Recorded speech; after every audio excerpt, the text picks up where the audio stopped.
It's mid-November 2023 and this is video number 331, all since I first exposed the COVID fraud in March 2020 and predicted a planned compulsory vaccination program long before they even had a vaccine. Word has reached me that there are still a few people in the world who don't understand why Israel is intent on destroying Gaza, killing the inhabitants, including babies and children, and taking over control of the land, coastline and seabed. Thinking people find it difficult to understand why any nation should commit so many war crimes and enthusiastically welcome its status as the world's latest rogue state, a terrorist nation guilty of the worst genocide most people can remember witnessing. Hospitals, ambulances and refugee camps have all been bombed. You can't get much worse than that. Babies and small children have been slaughtered. The sick, the frail and the elderly have been denied food, water and fuel. And the Israelis seem unembarrassed by an endless stream of lies. We weren't there. It wasn't our fault. Martians dropped those bombs. The dog ate our homework. I've seen videos which have appalled me and left me with images I'll never eradicate from my mind. If a murderer runs amok in a town, you don't go around killing everyone you can find just because you can. Humans don't slaughter babies and small children without a shred of regret or shame, but that's what's happening. The Israelis attacked hospitals and claimed that Hamas were hiding behind the bedpans, and what did they find? Sugar, the crew of the Mary Celeste, Lord Lucan, and an old water pistol which wasn't any use because the Israelis have cut off all the water. The mysteries abound. The Egyptians apparently warned Israel that something was about to happen, but the Israelis ignored the warning. Why did they do that? It's as though they deliberately wanted Hamas to attack. And remember, of course, that Israel and the United States were at least partly responsible for the creation of Hamas in the first place. If you don't already know what's going on, the next few minutes are going to astonish you, horrify you, and leave you sick to the stomach with the words, "So that's what it's all about," appearing unbidden on your lips. As always, the magic words are who benefits, and the key is to follow the money. In this case, the money involved is huge, an incomprehensibly large amount of money. And if you're puzzled about why the United States and the UK are backing Israel's godless, demonic, barbaric, genocidal attacks, then I can explain that too. The truth, as it often does, explains everything.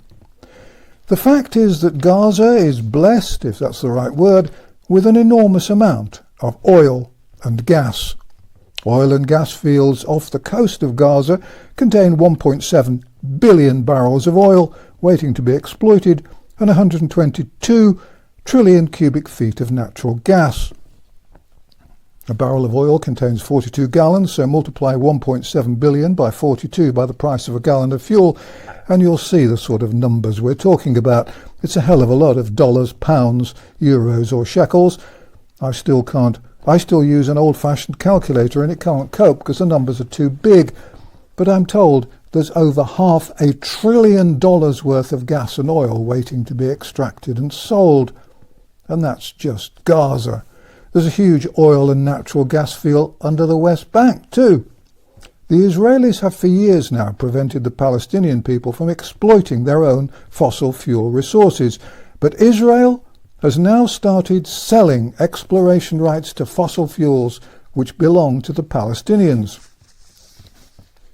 Within days of October the 7th, they had sold 12 licenses to 6 different companies. Presumably, they just happened to have the contracts all ready to sign. Usually these things take months or years to set up, but the Israelis were selling $500 billion worth of someone else's oil and gas in less time than it takes to buy a washing machine.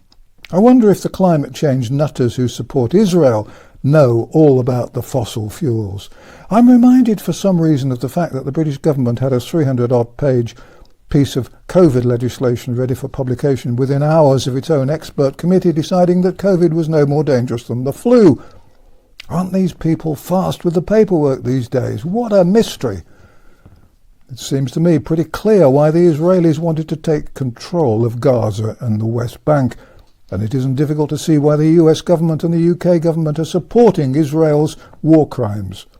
Someone's going to have to help the Israelis retrieve and market all that oil and gas.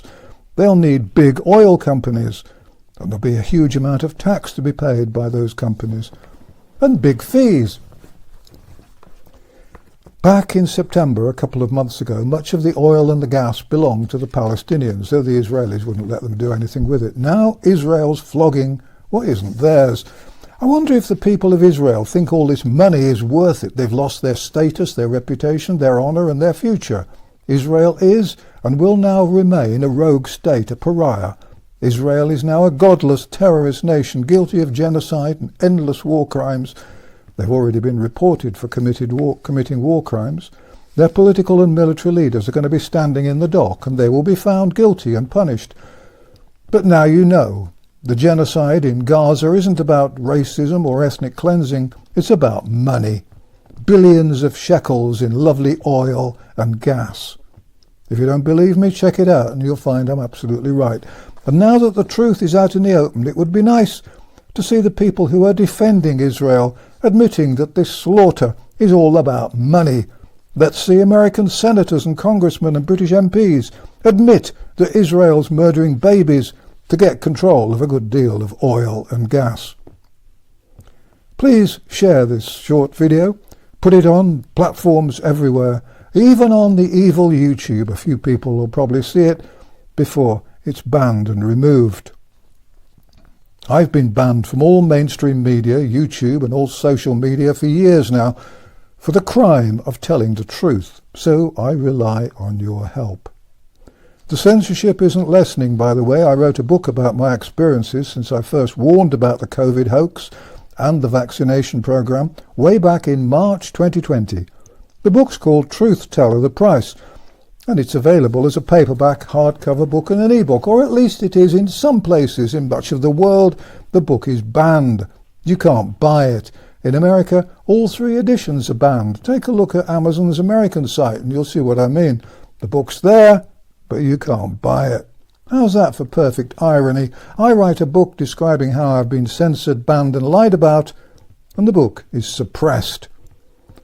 Perhaps it was the stuff about Wikipedia and the CIA that worried someone. If you want to keep in touch in future, please do so by visiting www.vernoncoleman.com. There are no adverts and no fees, and we're open 24 hours a day, 7 days a week. There are a number of recent articles which I think you'll find of special interest, and new stuff goes onto the site every weekday evening. Finally, please remember that you are not alone. More and more people are waking up, and once they're awake, they don't go back to sleep, which means that our numbers are growing daily. Distrust the government, avoid mass media, and fight the lies. And thank you for watching an old man in a chair.